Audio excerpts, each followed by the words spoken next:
एक औरत गुस्से में दरवाजा खोलती है, लेकिन सामने एक काली दीवार उसका रास्ता रोक लेती है। दीवार पर चमकती हुई ठंडी धातु जैसी चमक है, जो बिल्कुल भी इंसानी हाथों से बनी नहीं लगती।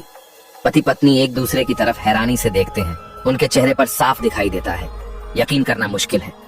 मर्द तेजी से दरवाजे के पास लगे मॉनिटर की ओर बढ़ता है, लेकिन स्क्रीन पर सिर्फ बर्फ जैसी रुक रुक कर झिलमिलाती छवि दिखती है। उसी वक्त पीछे से पत्नी की घबराई हुई आवाज आती है, जिम। जिम पीछे मुड़कर चला जाता है, लेकिन उसे ये नहीं दिखता कि उस काली दीवार पर एक नीली रोशनी की चमक हल्के से गुजरती है। एल्ली की आंखों में डर झलकता है, क्योंकि अब खिड़कियां भी काले ईंटों से पूरी तरह बंद हो चुकी थीं। वो गुस्से में दीवार पर लात मारती है, लेकिन दीवार टस से मस नहीं होती। और भी ज्यादा डरावनी बात, मोबाइल में अब कोई सिग्नल नहीं आता। जिम मोबाइल को लेकर कमरे में इधर उधर चलता है, तभी उसे एहसास होता है कि दीवार के पास मोबाइल में इलेक्ट्रोमैग्नेटिक रुकावटें आने लगती हैं। एल्ली टूल बॉक्स से एक ड्रिल निकालती है। उसका धारदार सिर दीवार पर घूमता है, लेकिन उसमें एक भी खरोंच नहीं आती। दोनों मिलकर दीवार में छेद करने की कोशिश करते हैं, लेकिन ड्रिल का सिर इतना गर्म हो जाता है कि वो लाल हो उठता है। फिर भी वो रहस्यमयी काली दीवार पूरी तरह सलामत रहती है। जिम और एल्ली हार नहीं मानते और अब वो सामान्य दीवार पर ड्रिल करने की कोशिश करते हैं, लेकिन उन्हें जल्द ही समझ आ जाता है दीवार के दूसरी तरफ भी वही काली दीवार है, मानो पूरा अपार्टमेंट किसी ने बाहर से बंद कर दिया हो। जैसे ही दोनों चौंकते हैं, तभी पास की दीवार के दूसरी तरफ से तेज बहस की आवाजें आने लगती हैं। दोनों तुरंत ड्रिल चालू करते हैं और इस बार उन्हें कोई रुकावट नहीं मिलती। दीवार में बहुत जल्दी एक बड़ा छेद बन जाता है। उधर एक और नवविवाहित जोड़ा रहता है और मर्द जोर जोर से चिल्ला रहा है कि वो मकान मालिक से रूम कैंसिल कराना चाहता है। स्पष्ट है, उन्हें भी एहसास हो गया है कि वो फंस गए हैं। एल्ली गहरी सांस लेती है। लगता है पूरे अपार्टमेंट की बाहरी दीवारें काली ईंटों से बंद हैं। इस बीच जिम नोटिस करता है कि हर जगह के नलों में अब पानी भी नहीं आ रहा। फिर भी वो हार नहीं मानता, बल्कि एक सुझाव देता है कि इसको एक पजल गेम की तरह सुलझाते हैं। लेकिन जिम की यही बात एल्ली की मानसिक स्थिति को तोड़ देती है। एल्ली टूट जाती है और अपने पति पर गुस्से में चिल्लाती है, आखिर तुम काम के पीछे कब तक पागल रहोगे? कल एल्ली ने घूमने जाने का प्लान बनाया था, लेकिन जिम ने कह दिया कि उसे कंपनी के लिए गेम डेवलप करना है, इसलिए मना कर दिया। और अब अगली सुबह उठते ही दोनों इस अपार्टमेंट में फंसे हुए थे। जैसे ही माहौल पूरी तरह ठंडा पड़ गया, जिम की नजर अचानक उस काली दीवार पर पड़ी, जहां एक मेटल ब्लॉक चिपका हुआ था। वो धीरे से दीवार के पास गया और महसूस किया वहां एक जबरदस्त चुंबकीय शक्ति है। दोनों ने मिलकर कमरे में जितने भी धातु के सामान थे उन्हें इकट्ठा किया। कई बार के प्रयोग के बाद उन्हें ये समझ आया कि दीवार के 4 खास हिस्सों में चुंबकीय शक्ति सबसे ज्यादा है। एल्ली ने सोचा कि शायद इससे और कुछ नए पैटर्न मिलेंगे, लेकिन तभी वो देखती है कि सारे मेटल ऑब्जेक्ट्स जोर से कांपने लगते हैं। जिम को तुरंत शक होता है कि कुछ गड़बड़ है। वो झपट कर एल्ली को जमीन पर गिरा देता है। इस डरावने पल के बाद जिम और एल्ली पूरी तरह डर जाते हैं और अब उनका दीवार को लेकर कोई भी खोज करने का मन नहीं बचा। अब उन्हें बस इतनी उम्मीद थी कि शायद कल ये दीवार अपने आप हट जाए। अचानक दीवार की दूसरी तरफ फिर से जोरदार लड़ाई की आवाजें आती हैं और फिर वहां से एक महिला की दर्दनाक चीख गूंजती है। जिम और एल्ली को लगता है कि पड़ोसियों के साथ कुछ बुरा हो गया है। वो तुरंत ड्रिल से दीवार में और बड़ा छेद करते हैं और झटपट दूसरे अपार्टमेंट में घुस जाते हैं। जैसे ही अंदर जाते हैं, उन्हें जमीन पर खून के निशान मिलते हैं। वे उस निशान को फॉलो करते हुए बेडरूम की ओर बढ़ते हैं, जहां महिला पड़ोसी जमीन पर गिरी हुई मिलती है। जैसे ही सभी लोग वहां से निकलने का मन बनाते हैं, तभी पुरुष पड़ोसी अचानक झपट कर आता है और जिम को जमीन पर गिरा देता है। लेकिन संकट की इस घड़ी में एल्ली पेपर स्प्रे निकालती है और जिम को मौका मिल जाता है खड़ा होने का। जैसे ही वो बेसबॉल बैट से हमला करने ही वाला था, तभी महिला पड़ोसी अचानक अपने प्रेमी के सामने आ जाती है। जिम और एल्ली दोनों चौंक जाते हैं और थोड़ी देर तक कुछ समझ ही नहीं आता कि हुआ क्या। फिर उन्हें धीरे धीरे पता चलता है कि ये दोनों पड़ोसी असल में अकेले रहने वाले हैं और शायद उन्होंने अभी अभी कुछ नशे की गोलियां ली थीं, जिसके कारण उनका मानसिक संतुलन बिगड़ गया था और तभी ये सब गड़बड़ हुई। जिम कुछ परेशान होकर स्टोर रूम की ओर जाता है, उम्मीद करता है कि वहां से कोई काम का टूल मिल जाए। जैसे ही वो पावर स्विच के पास जाता है, दीवार के पीछे एक अजीब सी तरंगें चमकने लगती हैं। वहीं जिम को एक जंग लगी छोटी सी फायर एक्स मिलती है। वो पूरी ताकत से उस काली दीवार पर वार करता है, लेकिन फिर भी उस पर एक खरोंच तक नहीं आती। तभी एल्ली के दिमाग में एक आइडिया आता है, जब दीवार तोड़ना नामुमकिन है तो क्यों ना नीचे की ओर रास्ता बनाया जाए। जब वो इस अपार्टमेंट में शिफ्ट हो रही थी, तब उसने रिसर्च की थी कि इस पुरानी इमारत के नीचे एक वर्ल्ड वॉर 2 के जमाने का बंकर है और ऐसे बंकर अक्सर मेट्रो स्टेशन से जुड़े होते हैं। यही शायद उनका अकेला रास्ता हो सकता है बाहर निकलने का। एल्ली की सलाह मानकर जिम फायर एक्स से जमीन तोड़ने की कोशिश करता है। महिला पड़ोसी को यह सब किसी डरावने एस्केप रूम जैसा लग रहा था, जबकि पुरुष पड़ोसी को लगता है कि ये सब मकान मालिक की कोई साजिश है, क्योंकि पूरी बिल्डिंग उसी की प्राइवेट प्रॉपर्टी है। जिम की लगातार मेहनत के बाद आखिरकार जमीन में एक गड्ढा बन जाता है, लेकिन नीचे अंधेरा ही अंधेरा था और आवाज लगाने के बाद भी कोई जवाब नहीं आया। जिम ने बेडशीट को रस्सी की तरह मोड़ा और खुद नीचे उतरने का फैसला किया। जैसे ही वह नीचे जमीन पर उतरा, एक बूढ़ा आदमी अचानक वहां आ जाता है, जिसके हाथ में एक हथियार होता है। वो तुरंत जिम को वहां से दफा होने को कहता है। सब लोग मिलकर उसे समझाते हैं कि वे बस बेसमेंट तक जाना चाहते हैं, लेकिन वो बूढ़ा जरा भी नहीं पिघलता। तभी उस घर से एक युवा लड़की बाहर निकलती है। वो अपने नाना से कहती है कि वो इतने कठोर मत बनो। बूढ़ा आदमी थोड़ी देर सोचता है और फिर ये मानता है कि अपनी पोती को अपने साथ मरने नहीं देना चाहिए। आखिरकार वो एल्ली के भागने की योजना में शामिल होने के लिए राजी हो जाता है। लेकिन तभी जिम की नजर ऊपर छत से गिरे हुए एक स्मोक डिटेक्टर पर जाती है। जब वो उसका टूटा हिस्सा उठाता है तो अंदर उसे एक वी शेप कैमरा छुपा हुआ मिलता है। वो तुरंत बूढ़े आदमी से पूछता है, क्या तुम इस बारे में जानते थे? बूढ़ा हैरान होता है और कहता है कि ये सभी अलार्म तो मकान मालिक ने ही लगवाए थे। अब इस बात से जिम को शक होने लगता है। वो रसोई में भागता है, छत से दूसरा स्मोक अलार्म तोड़ता है और वहां भी एक कैमरा छुपा होता है। सब लोग अचानक चौंक जाते हैं। जरूर मकान मालिक किसी पागल रियलिटी शो की नकल कर रहा है। एल्ली को अचानक याद आता है, मकान मालिक तो बगल वाले फ्लैट में ही रहता है, क्यों ना सीधे उसी से जाकर सामना किया जाए। सभी मिलकर दीवार तोड़ते हैं और मकान मालिक के घर में दाखिल होते हैं, लेकिन अंदर चारों तरफ सन्नाटा पसरा होता है। काफी खोजबीन के बाद आखिरकार एक कोने में उन्हें मकान मालिक की लाश मिलती है और हैरानी की बात यह कि उसकी दोनों बाहें गायब होती हैं। जिम उसका मोबाइल उठाता है तो उसमें सिर्फ कुछ ब्लैक वॉल की तस्वीरें ही मिलती हैं। मकान मालिक की रहस्यमयी मौत ने सबको बुरी तरह डरा दिया था। अब तो लोगों को शक होने लगता है कि शायद ये असली दुनिया ही नहीं है। तभी एल्ली को एक अखबार का पन्ना मिलता है जिसमें लिखा है, हैम्बर्ग पोर्ट एरिया में कल भीषण आग लग गई। जिम को अचानक याद आता है, वो कल सड़क पर उस आग को देख चुका है जिसमें इतने धमाके हुए थे कि सेना के हेलीकॉप्टर तक बुला लिए गए थे। सब लोग अभी आपस में बहस ही कर रहे होते हैं कि अचानक जमीन धसक जाती है। चारों लोग नीचे के फ्लैट में गिर जाते हैं। धूल मिट्टी छंटती है तो एक आदमी धीरे धीरे उनके सामने आता है जो खुद को यूरी बताता है। वो कहता है कि वो यहाँ रहने नहीं आया बल्कि अपने दोस्त जेसन को देखने आया था। जब उसे पता चलता है कि बाकी लोग बंकर के रास्ते भागना चाहते हैं तो यूरी गंभीर होकर एक बिल्कुल अलग नजरिया रखता है। हो सकता है बाहर किसी बायोलॉजिकल डिजास्टर ने हमला कर दिया हो और ये काली दीवार हमें उससे बचाने के लिए हो। लेकिन एल्ली उसकी बातों से जरा भी नहीं हिलती, बल्कि पूछती है, तुम्हारा दोस्त जेसन कहाँ है? यूरी सबको कमरे में ले जाता है जहाँ बिस्तर पर जेसन की सांसें थमी हुई थीं।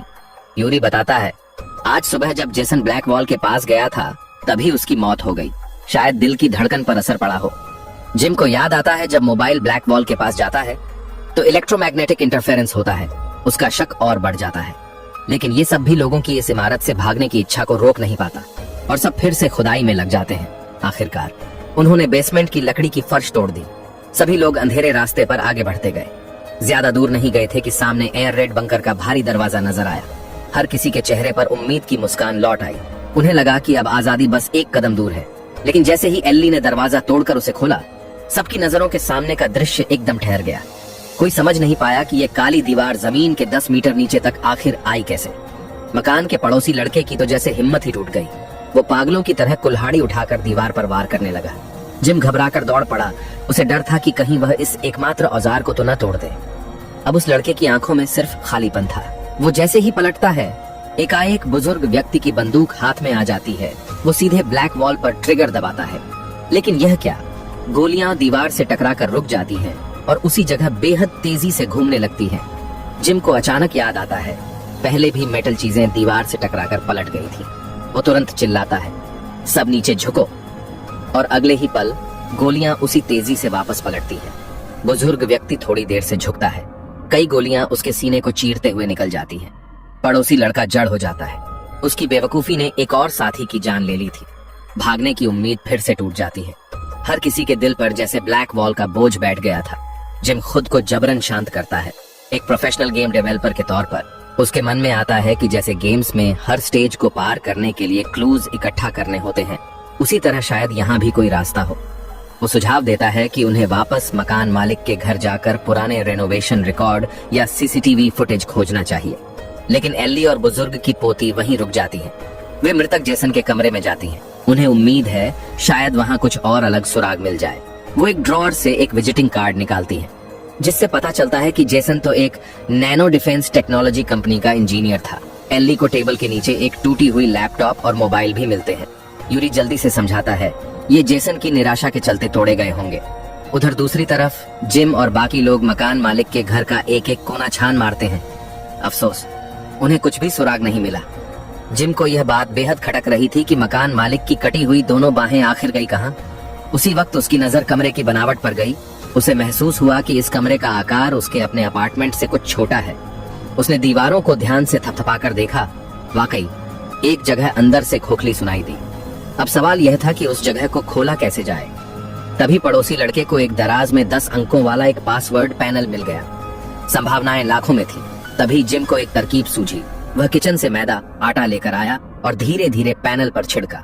जल्द ही जो बटन पहले सबसे ज्यादा दबाए गए थे उनकी ऊपरी परत हटने लगी। अब उन्हें सिर्फ 4 अंकों के 24 संयोजनों को आजमाना था। पड़ोसी लड़की लड़खड़ाते हुए नीचे भागी एल्ली को सारी बात बताने। अब जेसन के कमरे में केवल किशोरी लड़की अकेली रह गई थी। वो कोई सुराग सोचने की कोशिश कर ही रही थी कि अचानक उसकी नजर जेसन की गर्दन के स्कार्फ पर पड़ी। कुछ तो गलत था। उसने शक के आधार पर स्कार्फ हटाया। गर्दन पर गहरे नीले निशान थे। वो साफ साफ गला घोंटे जाने के निशान थे। लड़की सन्न रह गई। उसी पल यूरी की परछाई भूत की तरह उसके पीछे प्रकट हुई। इसी बीच मकान मालिक के घर में मौजूद जिम और बाकी लोग कई कोशिशों के बाद आखिरकार उस छुपे हुए कमरे का दरवाजा खोलने में सफल हो गए। उनके सामने एक पूरा कंट्रोल रूम था। दर्जनों मॉनिटर पूरे अपार्टमेंट के हर कमरे की निजी गतिविधियां दिखा रहे थे। अब सबकी शंका पक्की हो चुकी थी। मकान मालिक कोई मनोरोगी था जो सबको एक लाइव शो में बदलना चाहता था। जिम ने तुरंत पिछली रात की सीसीटीवी फुटेज चलाई। वीडियो में साफ दिख रहा था ब्लैक वॉल अचानक एक झटके में प्रकट हुई थी। जब उसने प्लेबैक स्पीड को बेहद धीमा किया तो देखा दीवार असल में काले धुएं से बनी थी। हर कोई हैरान रह गया। फिर उन्होंने वीडियो को जेसन के कमरे पर शिफ्ट किया। उसमें साफ साफ दिखा जेसन बेहोश नहीं हुआ था जैसा यूरी ने कहा था, बल्कि वो दरवाजे के पास गया, कुछ सेटिंग की और जैसे ही उसके फोन की फ्लैश लाइट टिमटिमाई, सूरज की रोशनी ब्लैक वॉल को भेद कर अंदर आई। स्पष्ट था जेसन के पास उस काली दीवार को खोलने का तरीका था। सब लोगों ने जब पलट कर देखा तो पाया कि यूरी न जाने कब से गायब हो चुका था। पड़ोसी लड़का तुरंत उसकी तलाश में भागा। जब वह जेसन के कमरे में पहुंचा तो देखा यूरी कुछ दस्तावेज जला रहा था और वह लड़की जो वहीं थी अब बिस्तर के पास निप्राण पड़ी थी। यूरी के चेहरे पर एक डरावनी मुस्कान थी। वह फिर जोर देकर कह रहा था कि ब्लैक वॉल ही सबकी सुरक्षा की दीवार है। उसी समय मॉनिटर पर वह फुटेज चलने लगी जिसमें यूरी साफ साफ जेसन की हत्या करता हुआ दिख रहा था। जिम ने हालात की गंभीरता समझी और तुरंत हथियार लेकर जेसन के कमरे की ओर दौड़ पड़ा। तब तक यूरी पड़ोसी लड़के से आमने सामने भिड़ चुका था। जिम के शामिल होते ही दोनों ने मिलकर आखिरकार यूरी को काबू कर लिया। दूसरी ओर एल्ली को अचानक याद आया कि कहीं यह black wall nano defence company का उत्पाद तो नहीं। जिम ने भी गौर किया कि कंपनी का पता वही है जहां कल आग लगी थी, हैम्बर्ग पोर्ट सिटी। जिन्हें बांध दिया गया था उन्हीं में से एक यूरी को एक तमाचा मारकर होश में लाया गया। लोगों के तीखे सवालों के आगे वह बोझिल आवाज में बताने लगा, यह ब्लैक वॉल नैनो कंपनी द्वारा बनाई गई एक अल्टीमेट डिफेंस सिस्टम है। इसका एक्टिवेट होना दर्शाता है कि बाहर की दुनिया किसी भयंकर संकट में है। एल्ली ने तुरंत सवाल उठाया, अगर यह सच है तो फिर जेसन ने इसे खोलने की कोशिश क्यों की? यूरी मजबूर होकर कबूल करता है। उसे लगा कि पोर्ट एरिया की आग इस सिस्टम को ट्रिगर करने वाली कोई तकनीकी गड़बड़ी है और इसलिए वह बाहर जाकर स्थिति समझना चाहता था। यूरी ने उसे रोकने के लिए ही जान ले ली, लेकिन जब सबने यूरी से पूछा कि ब्लैक वॉल को बंद कैसे किया जाए तो वह एकदम चुप हो गया, जैसे किसी भी कीमत पर मुंह न खोलेगा। लोगों को अब एकमात्र उम्मीद जेसन की पुरानी गतिविधियों में दिखी। वे दोबारा मॉनिटर रूम में लौटे और रिकॉर्डिंग देखने लगे। जिम बार बार फुटेज को देख रहा था और एक साहसिक विचार उसके दिमाग में आकार लेने लगा। उसने देखा कि जेसन 3 घंटे तक लैपटॉप के सामने बैठा था। शायद वह कोई ऐसा कोड लिख रहा था जिससे ब्लैक वॉल को कंट्रोल किया जा सके। यह शक तब और पक्का हुआ जब वीडियो में दिखा कि यूरी जानबूझकर जेसन का मोबाइल तोड़ देता है। जिम ने सावधानी से उस टूटा हुआ फोन उठाया। सौभाग्य से उसका स्टोरेज चिप अब भी सुरक्षित था। उसने मोबाइल से उस एप्लीकेशन को रिकवर किया और उसे एक नए फोन में कॉपी कर लिया। फिर सभी लोग भय और उम्मीद के साथ ब्लैक वॉल के सामने आ खड़े हुए। ऐप चालू करने पर स्क्रीन पर 4 वर्ग दिखाई देने लगे। जिम ने उनमें से एक बटन दबाया, मोबाइल का फ्लैश कुछ बार टिमटिमाया। जिम को याद आया कि सीसीटीवी में भी ब्लैक वॉल खुलने से पहले जेसन का फोन इसी तरह चमका था। उसने महसूस किया कि उसका अनुमान सही है। जब उसने चारों वर्ग बारी बारी से दबाए तो सामने की दीवार धीरे धीरे घुलने सी लगी। पड़ोसी महिला अन्ना खुशी से खुद को रोक नहीं सकी। वह आगे बढ़कर हाथ उस दीवार में डाल बैठी। उसे महसूस हुआ जैसे उसकी उंगलियां किसी गाढ़े तरल पदार्थ में समा रही हों। लेकिन कुछ ही पलों में उसके चेहरे का भाव बदल गया। उसे महसूस हुआ कि उस काली रात के भीतर कुछ चीज उसके हाथ को छू रही है। जब वह हाथ खींचना चाहती तो जैसे कोई शक्ति उसे अंदर खींच रही हो। जिम और एली दोनों तुरंत उसे पीछे खींचने लगे। तभी उन्होंने देखा कि ब्लैक वॉल फिर से ठोस हो रही है। सभी ने पूरी ताकत से खींचा, मगर वह दीवार धीरे धीरे ठोस बनती गई और अंततः पड़ोसन का शरीर वहीं बीच से 2 टुकड़ों में बंट गया। उसका प्रेमी घुटनों के बल खून के तालाब में गिर गया और कांपते हाथों से अपनी प्रेमिका के आधे शरीर को सहलाने लगा। वे दोनों तो ब्लैक वॉल के पार जाने के बाद शादी करने वाले थे। अब वे सदा के लिए 2 अलग दुनिया में बंट चुके थे। किसी कोने से यूरी की पागल हंसी गूंजने लगी। पड़ोसी लड़का पूरी तरह पागल हो चुका था। उसने दौड़कर यूरी पर गोलियों की बौछार कर दी। फिर वह एक क्षण के लिए जिम की ओर देखा और खुद को भी बंदूक से उड़ा दिया। देखते ही देखते बचाव दल में अब सिर्फ 2 लोग बचे थे, जिम और एली। उन्होंने अपने आंसुओं को रोकते हुए फिर से चर्चा शुरू की। आखिर गलती कहाँ हुई थी? अब उन्हें यकीन था कि चारों बटन की कोई विशेष क्रम व्यवस्था थी, क्योंकि हर बटन दबाने पर फ्लैश की संख्या अलग होती थी। एली को याद आया कि मॉनिटर में जेसन का पूरा प्रोसेस रिकॉर्ड हुआ था। अब वे जेसन के फ्लैश की गिनती बार बार देख रहे थे।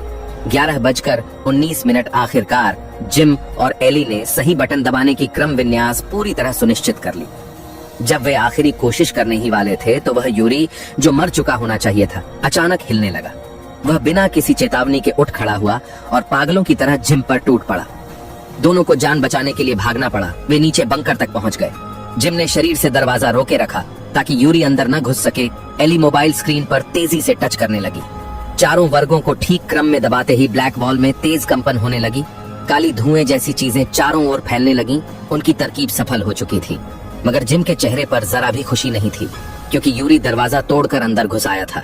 वह अब जिम पर पूरी तरह हावी होने वाला था कि तभी बिना किसी चेतावनी के वह जमीन पर गिर पड़ा। असल में एली समय रहते वापस आ चुकी थी और उसने यूरी पर वार कर दिया था। इस वक्त तक ब्लैक वॉल पूरी तरह गायब हो चुकी थी।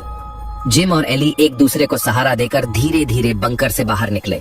सामने तेज उजाला दिखा तो वे आंखें मिचमिचाते हुए आगे बढ़े, लेकिन सामने का दृश्य उन्हें जड़ बना गया।